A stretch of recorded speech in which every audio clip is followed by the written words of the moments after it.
Hello friends, तो आज की हम इस वीडियो में देखेंगे geometrical representation of complex numbers, सम्मिश्र संख्याओं का ज्यामितीय निरूपण। इसमें हम लोग आज बात करेंगे कि कॉम्प्लेक्स नंबर्स के मापांक की, पूर्णांक आर्गुमेंट और मापांक मॉडुलस, और कैसे हम इसको रिप्रेजेंट करते हैं ज्योमेट्रिकली। जैसे कोऑर्डिनेट ज्योमेट्री में हम लोगों ने पढ़ा था, निर्देशांक की तल में, कि कैसे हम नंबर्स को एक ग्राफ पे डिनोट करते हैं। तो ऐसे ही आज हम सम्मिश्र संख्याओं को ग्राफ पे कैसे डिनोट करेंगे, इसके बारे में थोड़ी चर्चा करेंगे। तो आइए देखते हैं, शुरू करते हैं। तो जैसे कि हम जानते हैं, कोऑर्डिनेट ज्योमेट्री में कोऑर्डिनेट प्लेन होता था। उस कोऑर्डिनेट प्लेन में ये एक्स एक्सिस होती थी और ये वाई एक्सिस होती थी। तो वाई डैश से डिनोट करते थे, एक्स डैश से डिनोट करते थे, और इनका जो पॉइंट होता था, जो क्रॉस सेक्शन पॉइंट होता था, उसे हम ओ से डिनोट करते थे। इससे हम बोलते हैं मूल बिंदु, ओरिजिन पॉइंट, ठीक है। और ये हमारी एक्स एक्सिस, ये वाई एक्सिस। अब मैं किसी पॉइंट को अगर मुझे डिनोट करना होता था तो एक्स कॉमा वाई रहता था पॉइंट। यानी कि अगर मान लीजिए पॉइंट यहाँ पे है तो इसका पॉइंट का एक्स अक्ष से कितनी दूरी है, वो ये एक्स होती थी, और वाई अक्ष से वाई। तो यहाँ से देखेंगे इस पॉइंट की वाई अक्ष से दूरी ये कितना हो जाएगी हमारी, ये x हो जाएगी, और ये x अक्ष से दूरी ये हो जाएगी हमारी y। और इस पॉइंट को हम बोलेंगे P x, y। तो ये x है तो ये भी x होगी, ये y है तो ये भी y होगी। इस तरह से हम पॉइंट को लिखते थे x, y, यानी कि यहाँ से 0 से इस पॉइंट को x जितना भी दूर है, और यहाँ से यहाँ तक यानी कि y कितना दूर है, ये पॉइंट का रिप्रेजेंटेशन होता था, ठीक है। ऐसे ही जिस प्लेन में हम इसे प्रदर्शित करते थे उसे हम कोऑर्डिनेट प्लेन कहते थे। तो कॉम्प्लेक्स नंबर्स को जिस प्लेन में हम लोग डिनोट करेंगे उस प्लेन को हम लोग कहते हैं कॉम्प्लेक्स प्लेन। इसे हम कहते हैं कॉम्प्लेक्स प्लेन, या फिर इसे हम आर्गन प्लेन भी बोलते हैं, आर्गन प्लेन, या इसे हम गॉसियन प्लेन भी बोलते हैं, गॉसियन प्लेन। अब इसमें जो कॉम्प्लेक्स नंबर्स को कैसे हम डिनोट करते हैं इसको ध्यान देंगे। जैसे कि मैंने माना कि कोई भी कॉम्प्लेक्स नंबर है z = x + iy, ठीक है। तो जो हमारा पॉइंट होगा P x, y, ये इसका ज्योमेट्रिकल रिप्रेजेंटेशन होगा। x, y से हम इसको डिनोट करते हैं, ठीक है, ध्यान देंगे। अब इस P x, y, इसको यहाँ पे लिखता हूँ मैं P x, y। मैंने मान लिया कि यहाँ पे x, y है, ठीक है। तो P और ये ओरिजिन हो गया, ये x, ये y डैश, ये x डैश। तो जो ओरिजिन से इस पॉइंट तक की जो डिस्टेंस है, जो दूरी है, जो ये दूरी है इसकी, इससे हम कहते हैं मापांक, या इसे हम मॉडुलस ऑफ z भी बोलते हैं। इसे हम कहते हैं मापांक, यानी कि मॉडुलस, ठीक है, मॉडुलस ऑफ कॉम्प्लेक्स नंबर, ठीक है। और x अक्ष से वो पॉइंट और वो जो दूरी है, वो जितना भी हमारा एंगल बनाती है, जितना भी कोण बनाती है, उस कोण को हम बोलते हैं कोणांक। इसे हम बोलते हैं आर्गुमेंट,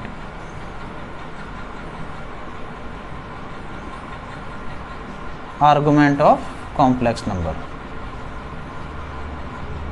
ठीक है। इसके बारे में भी डिटेल में हम आगे चर्चा करेंगे, ठीक है, मापांक और कोणांक के लिए।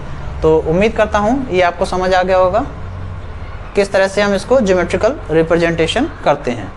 अब देखिए, तो यहाँ पे मैं शॉर्ट में बात कर लेता हूँ मापांक की। तो मापांक को अगर निकालना हो मुझे तो कैसे निकालेंगे, मैं इसको मान लेता हूँ, यहाँ से ये x वैल्यू हो जाएगी हमारी यहाँ से यहाँ तक, और ये वैल्यू हमारी हो जाएगी y। ध्यान दीजिए, ये मैंने परपेंडिकुलर लाइन यहाँ से बना ली। अब ट्रिग्नोमेट्री में हम लोगों ने पढ़ा था, जब भी इस तरह का राइट एंगल ट्राइंगल बनता है, तो राइट एंगल ट्राइंगल मेरे पास एंगल भी है, तो एंगल के जो सामने, जस्ट सामने, इसे हम बोलते हैं परपेंडिकुलर। जो लाइन होती है परपेंडिकुलर होती है, इसे हम लंब बोलते हैं। और 90 डिग्री के सामने वाली जो वजह होती है, साइड होती है, उसे हम बोलते हैं हाइपोटेनस, यानी कि इसे हम कौन बोलते हैं, हाइपोटेनस। और जो बच जाती है उसे हम बोलते हैं बेस, यानी कि आधार। ये हम लोगों ने पढ़ा था, ठीक है। अब ध्यान दीजिए, तो मापांक को निकालने के लिए, मापांक है मेरा मॉड जेड, तो मॉड जेड यानी कि कर्ण, कर्ण और लंब। तो कर्ण और लंब जिसमें दोनों हो तो उसे मैं क्या बोलता हूँ, या छोड़िए, मुझे मापांक निकालना है तो ये x, y और ये, इसमें मैं लगाता हूँ ओ, इसे मैं पॉइंट दे देता हूँ a, ये पॉइंट हमारा p हो गया, तो ओ ए पी। तो यहाँ से देखिए समकोण त्रिभुज कौन सा मैं लूँगा, ओ ए पी में। यहाँ से देखेंगे पाइथागोरस थ्योरम लगा लेता हूँ मैं, बाय यूजिंग पाइथागोरस थ्योरम।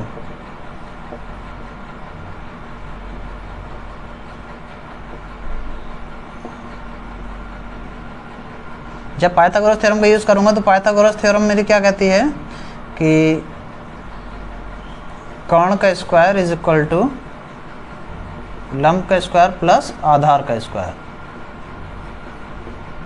ठीक है। Hypotenuse square is equal to perpendicular square plus base square.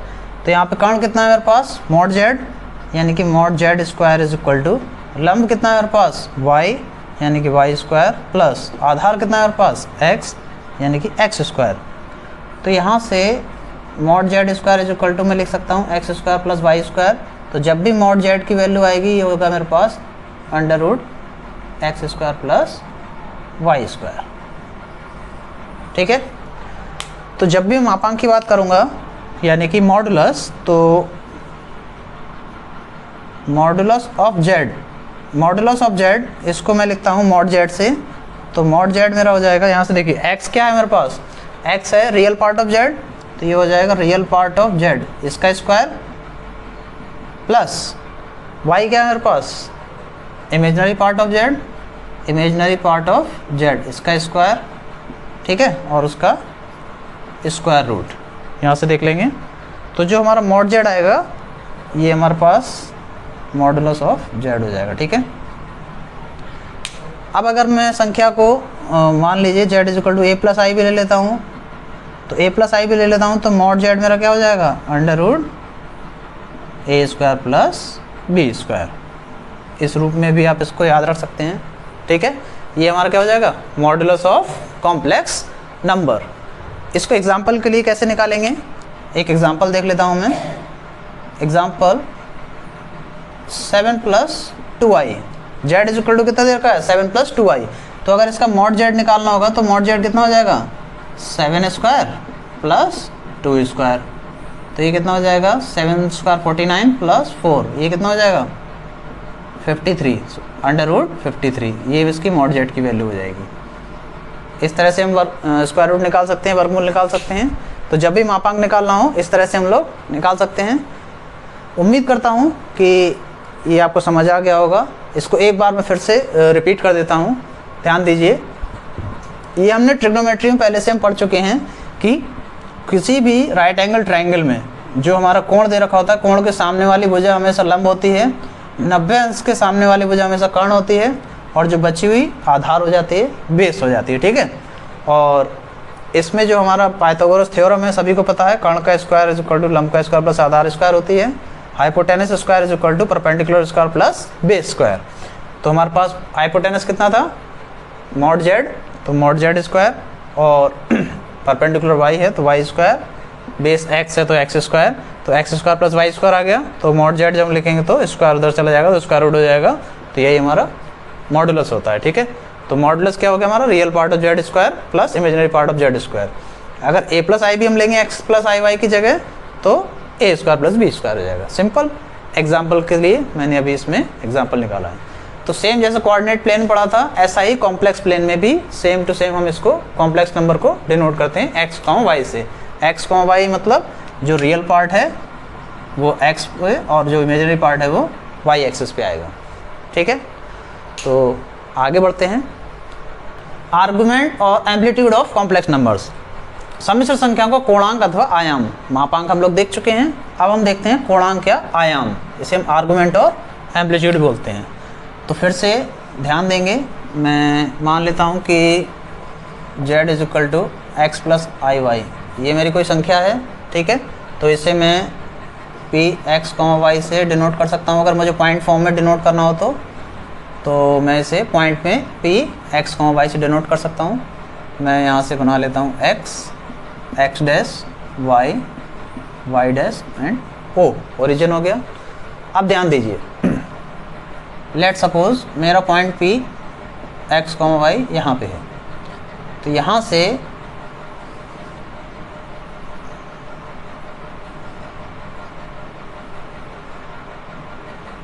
ये इसका मॉड जेड हो जाएगा और यहाँ से यहाँ तक इसने बनाया थीटा, जो भी एंगल बना रहा है। जैसा कि जानते हैं हम लोग एक्स एक्सिस से जितना भी एंगल बनाएगा ये लाइन, वो क्या होता है हमारा कोणांक। तो ये हमारी वाई हो जाएगी, ये हमारी एक्स हो जाएगी डिस्टेंस, ठीक है। अब देखिए मुझे थीटा निकालना है, तो फिर से मैं ट्रिग्नोमेट्री का इस्तेमाल करूँगा, और ट्रिग्नोमेट्री का इस्तेमाल करूँगा तो क्या कर सकता हूँ मैं, ध्यान दीजिए। इन ट्राइंगल, इसको मैं ए ले लेता हूँ, ओ ए पी, ठीक है। ये मुझे पता है y, ये मुझे पता है x, यानी कि ये लंब है और ये आधार है। लंब और आधार जब हम दोनों भुजाएं पता होती हैं, दोनों साइड्स हमें पता होती हैं, तो हम tan का यूज़ कर लेते हैं। तो tan थीटा क्या होता है, परपेंडिकुलर अपॉन बेस। ट्रिग्नोमेट्री में हम लोग जानते हैं कि tan थीटा लंब बटे आधार होता है।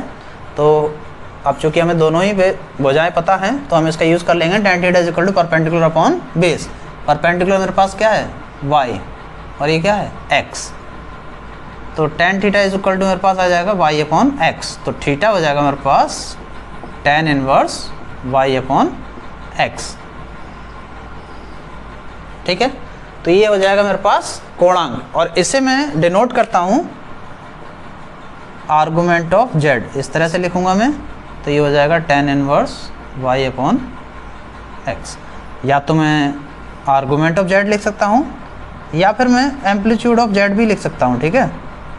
तो ये हो जाएगा tan inverse y upon x। इस तरह से भी डिनोट कर सकता हूँ मैं, ठीक है, दोनों ही तरह से डिनोट कर सकता हूँ। लेकिन इसमें ध्यान देने वाली बात ये है कि अभी तो थीटा ये फर्स्ट पहले ही प्लेन में है, पहले ही ध्यान दीजिए, first second third fourth, first quadrant में पॉइंट है, दोनों ही पॉजिटिव हैं, कोई प्रॉब्लम नहीं है। सेकंड क्वाड्रेंट में आते ही जब पॉइंट नेगेटिव होने लगेंगे, थर्ड क्वाड्रेंट फोर्थ क्वाड्रेंट, तब जो हमारी थीटा की वैल्यू है वो अलग अलग हो जाएगी, तब प्रॉब्लम आएगी यहाँ पे।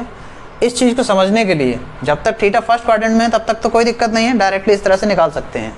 लेकिन अलग अलग क्वाड्रेंट में अगर थीटा रहेगा तो क्या करेंगे, देखिए यहाँ पे हम लोग जानते हैं x, y दोनों प्लस होते हैं, और यहाँ पे ये अगर नहीं आपको समझ आता है, देखिए ये x हमारी प्लस है, ये y हमारी प्लस है, तो यहाँ पे प्लस प्लस हो गया। अब इस पॉइंट में देखेंगे तो x तो हमारा क्या है, माइनस है, और y प्लस है, तो पहला क्वाड्रेंट माइनस, दूसरा प्लस। अगर आपको चिन्ह समझ में नहीं आते हैं तो यहाँ से आप देख सकते हैं, और जो पॉइंट होता है हमेशा x, y ही लिखा जाता है, लिखने का तरीका यही है। इसका मतलब जो x क्वाड्रेंट होगा पहले लिखेंगे और y क्वाड्रेंट बाद में लिखेंगे। तो सबसे पहले x देखेंगे माइनस का है, फिर y देखेंगे प्लस का है। ऐसे ही थर्ड में x देखेंगे माइनस का है, और y देखेंगे तो ये भी माइनस का है, तो दोनों ही माइनस हो जाएंगे, माइनस कॉमा माइनस।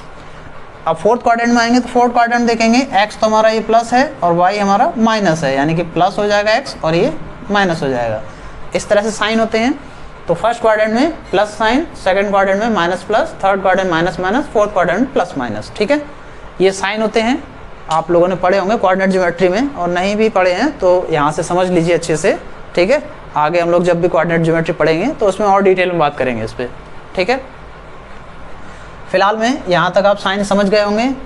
तो अब सम्मिश्र संख्याओं के जो कोणांक निकालेंगे थीटा की वैल्यू, उसके लिए हमें क्या करना है, चार क्वाड्रेंट में पॉइंट हो सकता है, तो चारों के लिए हम देख लेते हैं। एक और मैं इसको ड्रॉ कर लेता हूँ ग्राफ, और बहुत ध्यान से देखेंगे, एक ही बार में आप देख लेंगे, समझ जाएंगे, बार बार आपको कोई कन्फ्यूजन नहीं होगा। ठीक है, अब देखिए पहला पॉइंट अगर मान लीजिए यहाँ पे है, तो ये तो मेरा थीटा हो गया, कोई प्रॉब्लम नहीं है। दूसरा पॉइंट मान लेता हूँ मैं, अगर मेरा यहाँ पे इस क्वाड्रेंट में है, तो इस क्वाड्रेंट में जब मैं ये लाइन बनाऊँगा तो ध्यान दीजिए, यहाँ से यहाँ तक ये जो थीटा हो जाएगा हमारा, ठीक है, या इसको मैं अल्फ़ा बोल देता हूँ। ठीक है, तो ये जो हमारा है यहाँ से यहाँ तक, ठीक है, इसको भी मैं अल्फ़ा बोल देता हूँ। ठीक है, या इस तरह से थोड़ा कन्फ्यूजन हो जाएगा, मैं चारों केस में अलग अलग बना देता हूँ। ठीक है, आपको कोई डाउट नहीं होना चाहिए, मैं आपको अलग अलग बना देता हूँ सभी केसेस में। ये हमारा पहला केस हो गया जब पॉजिटिव पॉइंट होगा। ठीक है, तो हाँ ठीक है, ये मान लेता हूँ मैं अल्फ़ा हो गया, तो हमारा जो थीटा होगा वो अल्फ़ा के इक्वल हो जाएगा, कोई दिक्कत नहीं है, क्योंकि हमने थीटा को यहाँ से कोणांक लिया है, तो थीटा हमारा क्या हो जाएगा, अल्फ़ा के इक्वल हो जाएगा। और यहाँ से देखिए दूसरा मैं अगर बात करूँ तो x डैश y डैश 0, अगर मेरा पॉइंट यहाँ पे हुआ, ठीक है, यहाँ से यहाँ तक एंगल मुझे लेना है, लेकिन पॉइंट मेरा यहाँ पे है, तो यहाँ से एंगल बना रहा है अल्फ़ा, तो ये जो मेरा बचा हुआ एंगल हुआ ये कितना हो जाएगा, वो टोटल पाई है 180, तो पाई माइनस अल्फ़ा हो जाएगा, ये हो जाएगा मेरा पाई माइनस अल्फ़ा, तो मेरा जो थीटा हो जाएगा इस केस में कितना हो जाएगा, पाई माइनस अल्फ़ा। ठीक है, अब देखिए तीसरा केस,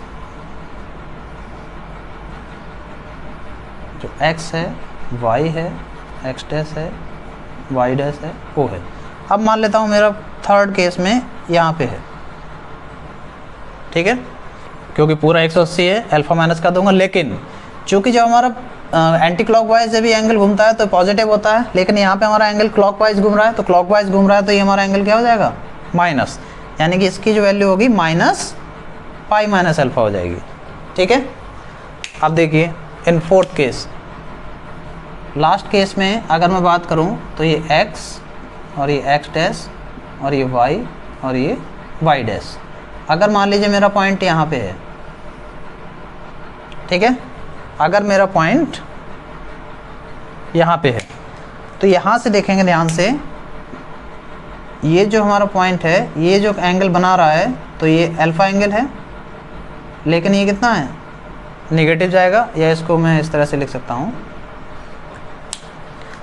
तो हमारा जो थीटा होगा, रुकिए मैं नीचे ही लिख देता हूँ, यहाँ पे जो थीटा होगा वो हमारा होगा माइनस अल्फ़ा, क्योंकि एंगल जो हमारा बना रहा है वो क्लॉकवाइज है, तो क्लॉकवाइज है तो नेगेटिव हो जाएगा अल्फ़ा। तो ध्यान दीजिए, अगर हमारा फर्स्ट क्वाड्रेंट में है एंगल, फर्स्ट क्वाड्रेंट में है तो theta is equal to alpha हो जाएगा, पूर्णांक अल्फ़ा यूज़ कर लेंगे। अगर सेकंड क्वाड्रेंट में है एंगल, सेकंड क्वाड्रेंट में पाई माइनस अल्फ़ा हो जाएगा, थर्ड क्वाड्रेंट में है तो third quadrant minus pi minus alpha हो जाएगा, और फोर्थ क्वाड्रेंट में है तो माइनस का अल्फ़ा हो जाएगा। जो भी यहाँ से वैल्यू आएगी थीटा की, उसको हम इस तरह से लिख लेंगे। ठीक है, जो प्रिंसिपल आर्गूमेंट होता है हमारा, प्रिंसिपल आर्गूमेंट यानी कि मुख्य कोणांक, तो मुख्य कोणांक तो हम theta is equal to tan inverse mod y upon x निकाल लेंगे। ठीक है, यानी कि चाहे y प्लस का हो, माइनस का हो, x प्लस का हो, माइनस का हो, कोई दिक्कत नहीं, उसका मॉड निकाल लेंगे हम। ठीक है, यानी कि पॉजिटिव वैल्यू ही ले लेंगे, पॉजिटिव वैल्यू लेने के बाद थीटा आ जाएगा मेरे पास। ठीक है, तो अगर फर्स्ट क्वाड्रेंट में है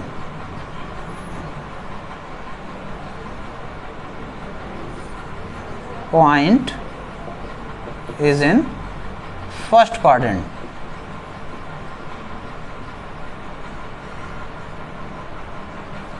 अगर फर्स्ट क्वाड्रेंट में है पॉइंट तो सेम टू सेम थीटा रहेगा। Second point is in second quadrant,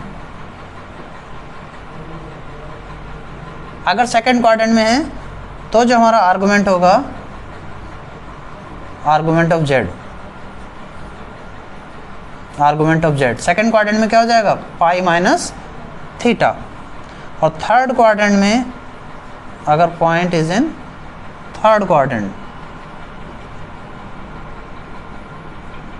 अगर थर्ड क्वाड्रेंट में है तो ध्यान दीजिए, तो जो हम आर्गुमेंट निकालेंगे, आर्गुमेंट ऑफ जेड क्या हो जाएगा, third quadrant minus pi minus theta. In the last, अगर जो हमारा पॉइंट है, point is in fourth quadrant, अगर फोर्थ क्वाड्रेंट में है तो हमारा आर्गुमेंट ऑफ जेड हो जाएगा माइनस थीटा। ठीक है, अब फर्स्ट क्वाड्रेंट में, सेकंड क्वाड्रेंट में, थर्ड क्वाड्रेंट में, फोर्थ क्वाड्रेंट में कैसे पता लगाएंगे, एक्स और वाई की वैल्यू देख के। अगर एक्स और वाई दोनों की वैल्यू प्लस प्लस है तो फर्स्ट क्वाड्रेंट में होगा। अगर एक्स और वाई, अगर एक्स माइनस का है, वाई प्लस का है तो सेकंड क्वाड्रेंट में होगा। अगर एक्स और वाई दोनों माइनस के हैं तो थर्ड क्वाड्रेंट में होंगे। और एक्स और वाई यहाँ से देख लेंगे मान, अगर एक्स का मान प्लस है और वाई माइनस है तो फोर्थ क्वाड्रेंट में होगा। बस इतनी बात आपको ध्यान रखनी है। सबसे पहले प्रिंसिपल आर्गुमेंट निकालेंगे, थीटा की वैल्यू निकालेंगे, tan inverse y upon x करके इसका मॉड ले लेंगे ताकि माइनस प्लस का कोई भी प्रॉब्लम ना हो। इसके बाद हम चेक करेंगे कि किस क्वाड्रेंट में है। अगर मान लीजिए फर्स्ट क्वाड्रेंट में है तो एज इट इज थीटा हो जाएगा। सेकंड क्वाड्रेंट में है तो पाई माइनस थीटा, पाई में से माइनस कर लेंगे। थर्ड क्वाड्रेंट में है तो माइनस पाई माइनस थीटा कर लेंगे। फोर्थ क्वाड्रेंट में है तो माइनस थीटा हो जाएगा। बस इतना ही आपको करना है, इससे ज़्यादा आपको नहीं करना है इसमें। ठीक है, इस तरह से हम लोग आर्गुमेंट या फिर एम्पलीट्यूड निकाल सकते हैं। क्लियर, उम्मीद है आपको यहाँ तक समझ आ गया होगा। ठीक है, तो एक एग्जांपल से हम लोग समझते हैं कि कोणांक को कैसे निकालेंगे। ठीक है, एक क्वेश्चन मैं यहाँ पे देख लेता हूँ जिसमें find the modulus and argument of the following complex numbers. आपको मॉडुलस और आर्गुमेंट दोनों ही फाइंड करने हैं। चार ये मैंने अलग अलग एग्जाम्पल लिए हैं, चारों के लिए हम लोग मॉडुलस और आर्गुमेंट फाइंड करेंगे। ठीक है, तो चलिए शुरू करते हैं सॉल्यूशन। पहले पार्ट के लिए मान लेता हूँ मैं z इज इक्वल टू क्या है, 1 प्लस आई रूट 3। तो इसका जो मॉडुलस होगा मॉड z क्या हो जाएगा, अंडर रूट 1 का square plus under root 3 square, under root a square plus b square हो जाएगा मॉडुलस। हम लोग देख चुके हैं, तो यहाँ से देखेंगे तो 1 का स्क्वायर 1, रूट 3 का स्क्वायर 3, यानी कि हो जाएगा मेरे पास अंडर रूट 4, और अंडर रूट 4 यानी कि वैल्यू हो जाएगी 2। अब यहाँ की बात करता हूँ मैं थीटा यानी कि आर्गुमेंट की।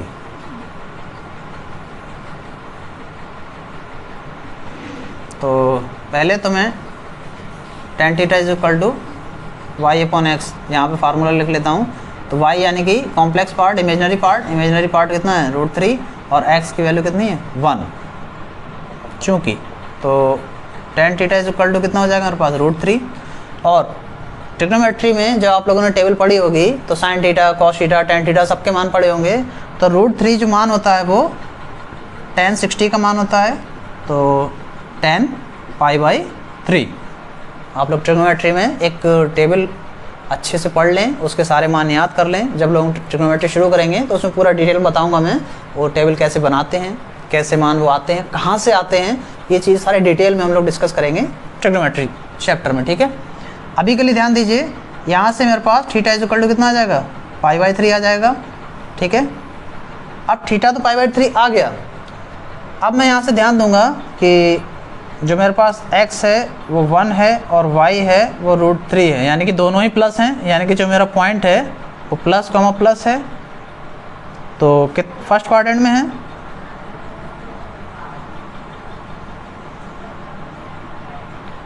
ठीक है। तो यहाँ से जो मेरा आर्गुमेंट होगा, आर्गुमेंट ऑफ z वो कितना हो जाएगा, pi by 3। Argument of z pi by 3 हो जाएगा क्योंकि फर्स्ट क्वाड्रेंट में है। ठीक है, अब यहाँ से दूसरा पार्ट लेता हूँ मैं। दूसरा पार्ट में मान लेता हूँ z is equal to -2 plus 2 i root 3। तो मॉडुलस ले लेता हूँ मॉड z, तो under root -2 square plus 2 into under root 3 square. यहाँ से हो जाएगा 2 2 4, 2 दूनी 4 3 12, और ये 12 4 कितना हो जाएगा, अंडर रूट 16। तो 16 की वैल्यू कितनी हो जाएगी, 4। तो ये हमारा मॉड z आ गया 4, यानी कि हमारा मापांक आ गया 4। अब मैं बात करता हूँ tan थीटा की। चूँकि tan theta is equal to y upon x होता है, यानी कि 2 अंडर रूट 3 डिवाइडेड बाई ठीक है, और इसको मॉड में लेता हूँ मैं, ठीक है, क्योंकि यहाँ माइनस है, -2 है ना, तो यहाँ से 2 से 2 कैंसिल हो जाएगा, तो मॉड √-3, और यहाँ से भी मैं y/x मॉड में ले लेता हूँ, ठीक है। तो यहाँ से देखेंगे ध्यान से, तो ये हमारे पास अगेन √3 हो जाएगा, tan theta is equal to √3, यानी कि ये भी tan 60 की वैल्यू होती है tan π/3, तो थीटा हमारा π/3 हो जाएगा, ठीक है। अब देखिए, since x is equal to -2 and y is equal to 2√3, यानी कि जो पॉइंट है हमारा माइनस एंड प्लस, और जो पॉइंट है माइनस प्लस, तो माइनस और प्लस किस में होता है? अभी हम लोगों ने जब ग्राफ में देखा था तो पॉइंट माइनस और प्लस, तो point is in third quadrant,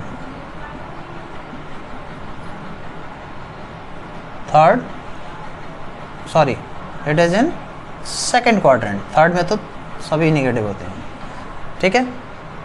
तो ये सेकंड क्वाड्रेंट में है। अब ये सेकंड क्वाड्रेंट में है, तो सेकंड क्वाड्रेंट में हमारा जो आर्गुमेंट होता है, जो आर्गुमेंट ऑफ z होगा वो क्या होता है? π-θ, तो यहाँ हो जाएगा हमारा π-π/3। अब यहाँ से मैं एलसीएम ले लूँगा, तो एलसीएम 3 आएगा, तो 1 3 3 हो जाएगा 3π - π, ये हो जाएगा 2π/3। तो यहाँ से मेरे पास जो आर्गुमेंट ऑफ z आएगा वो हो जाएगा 2π/3। बस इतना ही करना है। पहले एक बार थीटा निकाल लेंगे हम मॉडुलस में, क्योंकि हमने प्लस ले लिया, माइनस माइनस का कोई लफड़ा नहीं, कुछ नहीं। इसके बाद जब थीटा हमारे पास आ जाएगा तो हम पॉइंट देखेंगे कि किस क्वाड्रेंट में है, माइनस प्लस यानी कि सेकंड क्वाड्रेंट में है।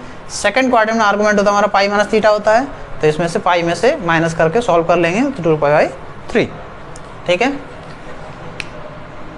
ऐसे ही थर्ड पार्ट में देख लेता हूँ, z is equal to -√3 - i। तो थर्ड पार्ट में मॉडुलस देखूंगा, तो मॉडुलस में √-√3 इसका स्क्वायर हो जाएगा, प्लस -1 का स्क्वायर हो जाएगा।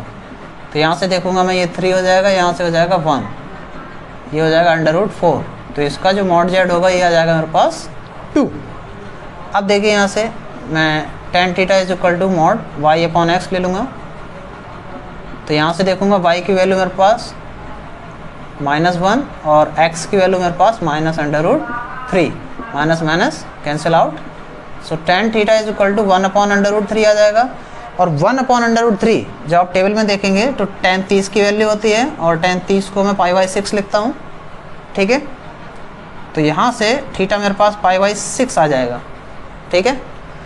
अब यहाँ से चूँकि थीटा मेरे पास π/6 आ चुका है, तो सबसे पहले मैं देखूँगा, चूँकि x मेरे पास माइनस का √3 है और y मेरे पास माइनस का 1 है, यानी कि जो मेरा पॉइंट है वो माइनस कॉमा माइनस है।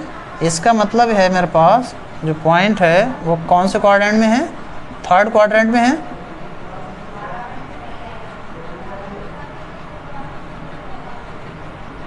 अब थर्ड क्वाड्रेंट में पॉइंट है, तो थर्ड क्वाड्रेंट में मेरे पास जो आर्गुमेंट होता है, आर्गुमेंट ऑफ z, वो होता है माइनस का π - θ, तो ये हो जाएगा माइनस पाई माइनस थीटा कितना है मेरे पास π/6, तो ये हो जाएगा -6 - 1 यानी कि 5π/6 हो जाएगा ये।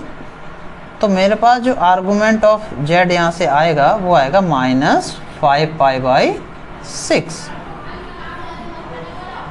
इस तरह से कर लेंगे। सेम लास्ट पार्ट के लिए भी देख लेता हूँ मैं, यहीं पे देख लेता हूँ। तो z is equal to 2√3 - 2i, तो यहाँ से हम जब मॉड z निकालेंगे तो अंडर में 2√3 होल स्क्वायर हो जाएगा प्लस -2 स्क्वायर हो जाएगा, ठीक है। तो यहाँ से हम निकालेंगे 2 दूनी 4 3 12 हो जाएगा, प्लस 2 दूनी 4 हो जाएगा, ठीक है। ये हो जाएगा √16। तो यहाँ से जब मॉड z की वैल्यू आएगी वो आ जाएगी 4, ठीक है।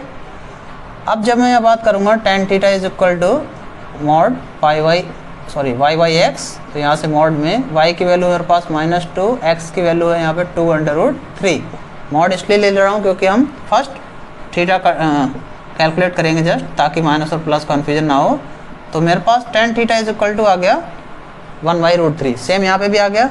तो 1/√3 को मैं 10 π/6 लिख दूंगा, तो 10 π/6 है, तो यहाँ से थीटा हमारे पास आ जाएगा π/6। अब यहाँ से भी हम देख लेंगे, चूंकि यहाँ पे x की वैल्यू मेरे पास 2√3 है और y की वैल्यू मेरे पास -2 है, यानी कि जो मेरा पॉइंट है वो प्लस और minus, so point is in fourth quadrant.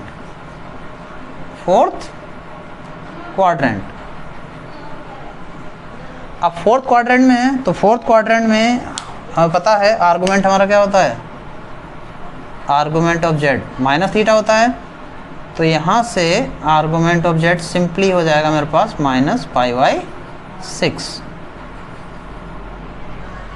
इस तरह से हम लोग किसी भी संख्या का, किसी भी कॉम्प्लेक्स नंबर का मॉडुलस और आर्गुमेंट, कोणांक और मापांक, मॉडुलस होता है मापांक, आर्गुमेंट होता है कोणांक, कोणांक मतलब कोण का अंक और मापांक मतलब इसकी एब्सोल्यूट वैल्यू, ठीक है। तो इस तरह से हम चारों एग्जाम्पल हमने देख लिए हैं, किसी भी नंबर का मापांक और कोणांक इजीली हम लोग निकाल सकते हैं। उम्मीद करता हूँ ये समझ आ गया होगा, ठीक है।